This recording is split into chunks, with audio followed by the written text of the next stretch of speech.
چې دا کتاب هم بشپړ چاپ او ستاسو ښاغلو او اغلو تر لاسو غوږو پورې در ورسېدی.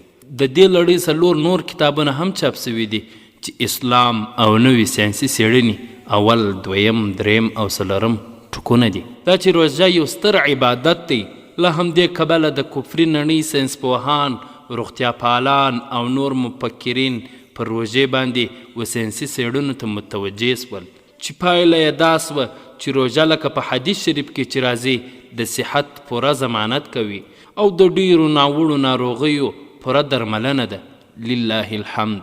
په دې کتاب کې علاوه پر روژې باندې د ساینسي څېړنو او حقایقو را څرګندولو د روژې 200 مستندې ضروري فقهي مسائل هم ورسره یوځای سوي دي چې دا ټولې هغه مسایل دي چې د نړۍ له ګوټ ګوټ څخه موږ ته د انټرنیټ له لارې راغلي دي او موږ په پوره لورینه او مینه سره ځواب کړي دي. علاوه له دې څخه دغه مسئلې په روژه کې د هر مسلمان رور او هر مسلمان خور ورته اړتیا پیدا کیږي.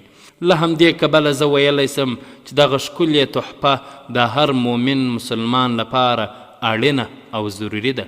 کفري نړۍ د اسلام پر هر امر او نهي باندې کار کوي. دا چې اسلام د مځکې پر مخ باندې یو بې بیلګې الهي دین دی، د همدغو څېړنو په ترڅ کې هر کال په زرهاو انسانان د اسلام و دایرې ته داخلیږي چې د همدې حقیقت د ښه روښانه کولو لپاره زما 2 کتابونه چاپ سوي دي. زه ولې مسلمان سوم، ما ولې اسلام قبول کړ. اوس غواړم چې د نمونې په ډول سره د یو څو غیر مسلمانانو ساینسپوهانو اعتراف د اسلام د حقانیت په هکله و تاسو ته وړاندې کړم.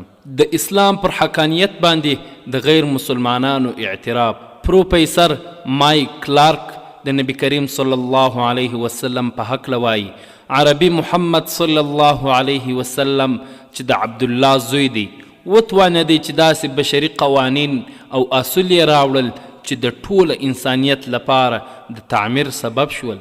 د قوانین داسې نه وه چې صرف د عربو لپاره او د هغه وخت لپاره وه، بلکې دا تلپاتې بشري قوانین دي.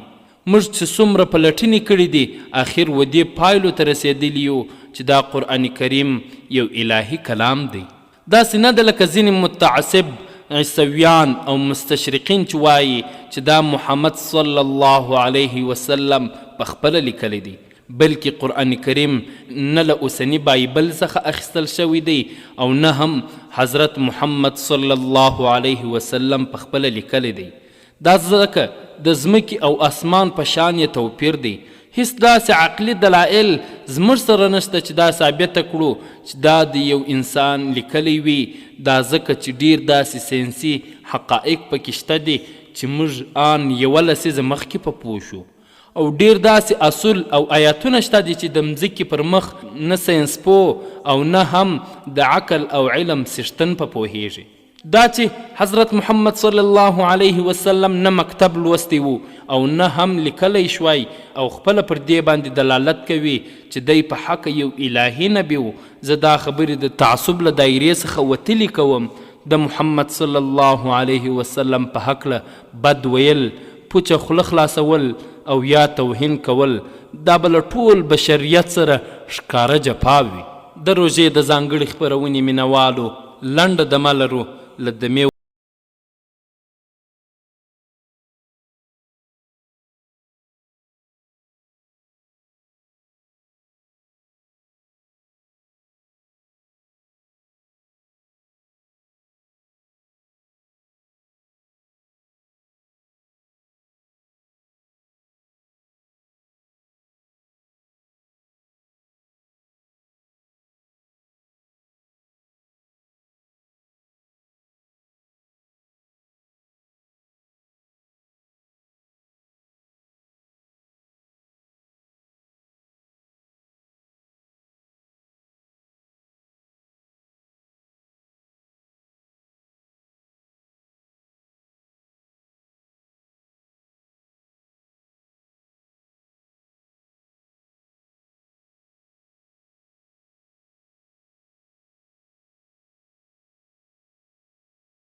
بیا مې هم سلامونه او نیکی هیلې احترامات ومنئ.